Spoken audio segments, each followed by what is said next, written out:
All right, how's everyone doing? So today, typically I'm making a video. I'm post a lot of videos on my general YouTube channel.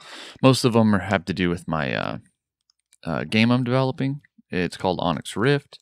Just developing an old engine. But today I have a few other hobbies.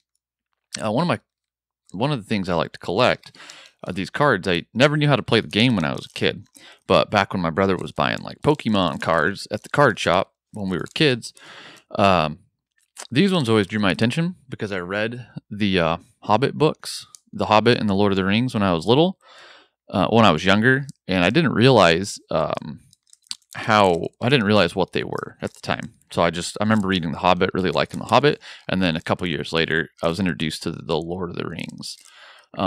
And then I recognized the term Middle Earth, and I saw these cards at a card shop, Middle Earth, and it made me want to buy them. And then when I opened them, it's definitely a complicated game. Lots of rules. In fact, any videos you find on YouTube, people kind of play their own variant of game rules when they're playing this game. It almost plays more like a tabletop RPG, kind of, but with cards to guide you along. So it's kind of cool and unique in that respect. But this has not been in print since like 95 or 96. I can't remember the exact date. And this is not the original pack. The original was the Wizards, I believe, was what the very first release they had of these cards. This is an expansion. This expansion is called Dark Minions. Excuse me. And there's a few. I think there's 5 or 6 expansions. Dark Minions is one. The White Hand is one. The Wizards was the original. I think the Balrog was the very last one. So I think there's 4 or 5 expansions that came out. This was Dark Minions. Now, you're not going to find these at any modern card shop. This is going to be an eBay purchase. And if you're lucky, you might find an old booster box on Amazon. But I keep a pretty close eye out for expansions for these games, the little expansion packs. And when I first got back into collecting these a couple years ago, man, I probably bought the last few full boxes of booster packs. One was the Dragons. This is Dark Minions, but one of the expansions that I originally bought a couple years ago is called the Dragons. And then also the White Hand. Now, those are the boxes I saw readily available you could buy off of Amazon. And now I think they're pretty well cleared out. Like, you can find some rule books to this game, but it's getting harder and harder to find these cards in English unopened, like ready to go. And if you buy somebody's pre-owned collection that's all open, you're definitely, even if it's 800 cards, 700 cards, you're probably paying at least $300-400 for it. There's a few collectors in the eBay community. Easy to find them on eBay, but again, they're not cheap. If you find somebody's pre-owned collection that's all open and they used to play it, that's a good starting point, because there's going to be probably, let's say it's 1,000 card lot, and it's probably going to go for $400 to $600 to buy that lot of cards. I think the lot I bought that was pre-owned like that I think I paid $400 for it, and it was, I think, a lot of 700 cards. And it came with all sorts of different sets, so that was good. It's a good way to get started, because these expansions, you need to have a starter deck. You can still get your hands on an unopened starter deck here and there, but you're probably paying $100 for them. And then expansions are just, if you're going to buy it just to own it and resell it later, or just to have it and not open it, that's fine. I get that. I'm a big fan of the fun of opening them and seeing what I get. So these I bought off eBay maybe a month or 2 ago while I was at work, and they're like $8 a piece is what I paid for these. So not awful if you're buying the boosters on their own for as old as the card game is and as collectible as it is. Really cool card art. And if you take the time to learn at least the basic rules of the game, it's a really fun game. Really, you got to be patient to play it. Super slow paced. A turn might take 15-20 minutes, and you could pretty easily lose the game on your first turn around. Like, it's a brutal game, pacing wise and difficulty wise. It can be.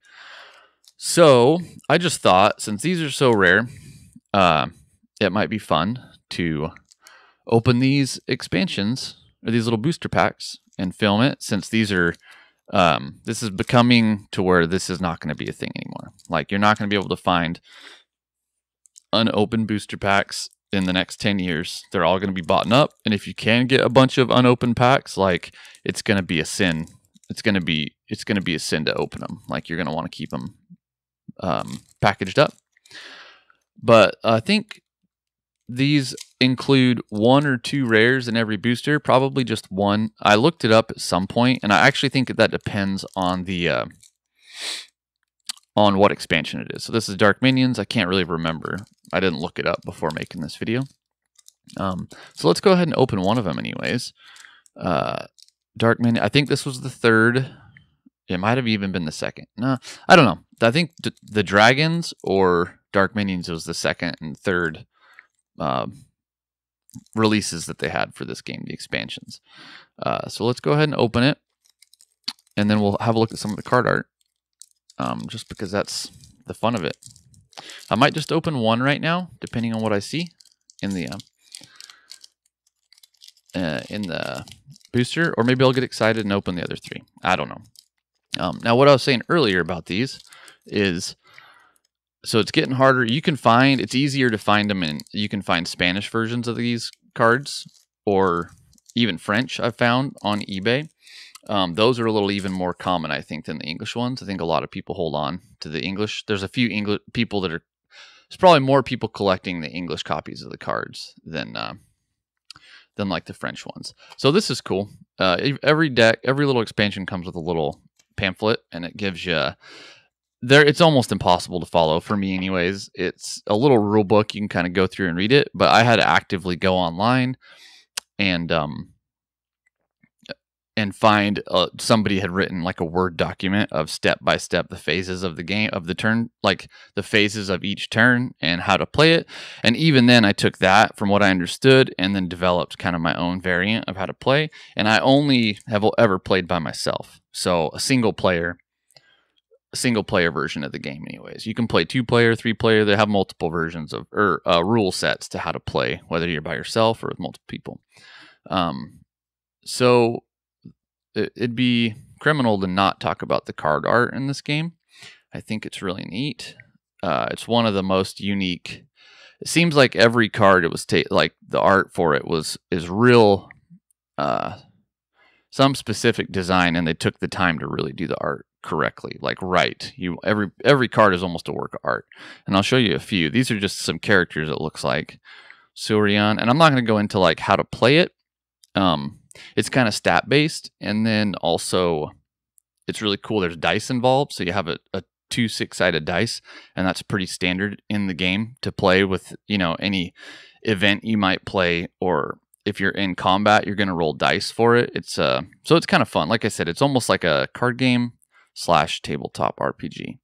And I'll just show you some of the card art. Now, this is I'm using the reverse side of my camera, so I think it's showing everything backwards, which is kind of obnoxious. But I got to see I got to be able to see what I'm filming, and I wish the camera would focus. But maybe you can see it there a little bit. That's just a character, Surian. I'm not even going to read his text for you, but kind of cool little card art. Elwyn. So these are pretty common because I have a bunch of copies of this stuff. But hopefully you can just get a taste for the card art and see what I'm saying, even though it's a little blurry there. It's trying to stay focused on me. Drums. So this is a long event. So there's you got characters or creatures. And those are either characters or creatures. That's who you're going to play in the game. Creatures would be like an obstacle you have to face every turn. If the opponent, or if you're playing one player, the challenges that you're playing, if it happened to be a creature, you'd have to play that. And you have these event cards, like this one's drums, and they're going to benefit either the player, or this would be for the minions. Benefit the player or the minions. Obviously, if they're for the minions, it's going to be a negative effect on the players. But see, like that's a really cool. I think that's a really interesting card art there. You just don't see like that. I've never been into Magic. I know that's got some pretty cool card art in those games, but man, I wish it wasn't blurry. But this even has a different look than the Magic games, and I just really appreciate the card art in this stuff. Ooh, see, this might actually be my rare card. I don't have this actually. So Mithril. It's a special item, so this would be an item that you can play on a character, and you can just see the amount of text on each card. There's always multiple things the card, a card will do, and in fact, just to play something like this, a special item, it'll say probably, see unique item, playable with a sage or dwarf only during the sight phase at the undergates.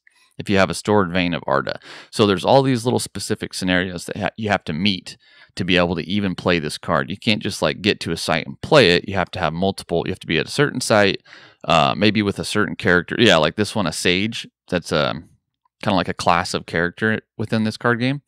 So you would have to have a sage in your party to even play this, which is pretty cool. And every card typically has like a benefit and then also a detractor. So one of the aspects of the game, a big aspect of the game, is called corruption. And as you can see, I think this 3 down in the corner is going to be what is called corruption points. There's a little number in that bottom corner, and that one's 3.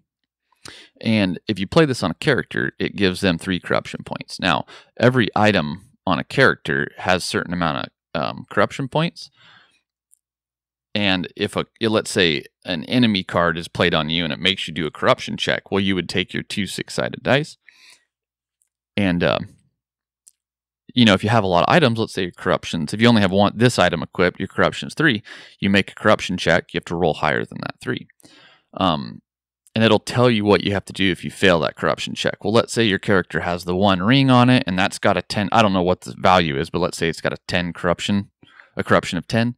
Let's say you got mithril, so you got 3 there. You got a little sword or something that's got a corruption of 1. So the next thing you know, you got 14, 15 corruption points, and it's impossible to beat that corruption check. So that's a pretty standard. It's actually a really easy way to lose the game. If you over equip certain characters, you're going to lose them really quick. So that's cool. That's actually, I'm surprised I got a cool little card. I don't have this at all. It could be, maybe it's not even a rare one, but it's a special item. I wouldn't be surprised if this is the rare card in the deck. I can't remember exactly which. I think there's like the 5th card in is a rare, something like that. But even if it's not a rare, that's cool. I didn't have that one, so that's pretty interesting. Yeah, so just some pretty typical short events. These are just kind of one-time events that you would play in the game. Tribal Banner, here's another really cool. I like that. Really cool card art. It's kind of got a tribe of orcs. It looks like they're holding a banner up. That's another enemies card. Another short event. You would just play that really quick. It'd be something negative happen on the player, which I'm not going to get into reading that right now. But yeah, so some pretty cool ones. I'll just show you each card. That way you don't feel like I'm jipping you on some of these. This is a really cool picture too. Healing of Nimrodel. So all of these you're going to recognize terms from the books. Everything is from the stories, and this is all pre-movies. This card game was they had the rights to develop this card game in the Tolkien universe before the movies were ever a thing. Now the cartoon movies, if you ever seen those animated series, they had The Hobbit. They released back in the 80s or something, and then The Lord of the Rings. I think The Fellowship of the Ring was made as an animated movie, and they were pretty cool little. I watched them when I was a kid. I liked them. Pretty hard to watch now. I think like a kid wouldn't be interested in them today with all the media out there, with all the other options. But when I was a kid, it really had my imagination going. Wisp of Pale Sheen. Looks like it's a. Oh, that's actually, yeah, that's Creature right there. All this stuff on this side, those are like region symbols or location symbols, and you can only play it at one of these symbols. So you could play this at multiple places, but at whatever location you play it at, it has to either say in the text that you could play, if it's a wilderness that little wilderness symbol is a tree. I think that's on there. Yep. If it didn't have the picture, the text would actually say you can treat this as a wilderness card or something like that. So it has to either have the picture or it has to denote in the text. Yeah, and I think that Mithril one was my rare one because I should have seen that by now. That Reaching Shadow. So permanent event, similar to the short events that I was talking about a minute ago.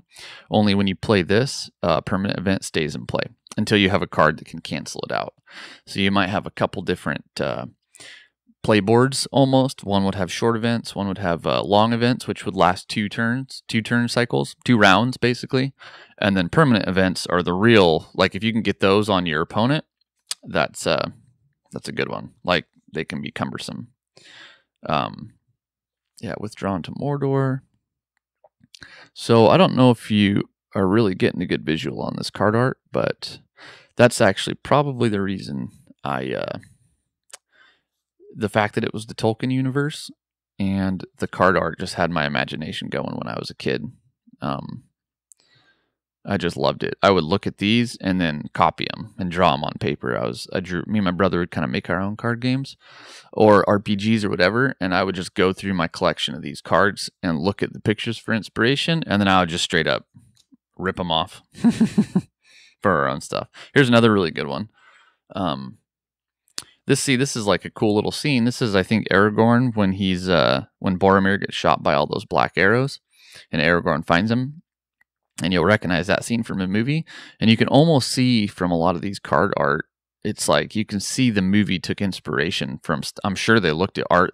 You know, this game would have been such a plethora of art from Tolkien's world, like screenshots of Tolkien's world, that there's just no way they didn't look at some of this art. I'm not saying they bought a card, a bag of expansion pack, but like this art is somewhere on record, and I wouldn't be surprised if they had gone through a lot of this art. That just looks like the scene. If you've ever seen the movie, The Fellowship of the Ring, that just looks like a perfect scene from that movie, really. So yeah, really interesting art that I'm certain inspired scenes from that movie, or the way that the director portrayed them in the movie. Yeah, so pretty interesting. Middle Earth, it's called, not to be confused with the Lord of the Rings card game that came out after the movies were released, but just its own thing. You'll know it because the back of the cards have the all-seeing eye on them. Like I said, lots of rules. I couldn't begin to describe them. I don't know them all, honestly, and I only know the most basic from the very first expansion that came out, or the first release, the Wizards, it's called. Those are really the only rules I know, and I'm certain I'm probably playing it a little wrong. But again, good luck online finding, like, everybody almost plays a variant of the rules that works really well for them, and the game is malleable enough that you can do that, and it's still a fun game, and you're not breaking anything. Like, the game rules work great. So, yeah, Middle Earth, I just wanted to get that on video, get something recorded. Maybe I'll save these opening for a different time. That was fun enough. I kind of like to save them. They're $8 a piece, so I'll open them over maybe a month or something like that when I'm sitting around bored one day. Just wanted to get it on record. Someday these won't exist anymore. They'll all be opened or long gone, or a comet will hit the earth and we'll all be burned up anyways. So just for posterity, I suppose. Thanks, guys.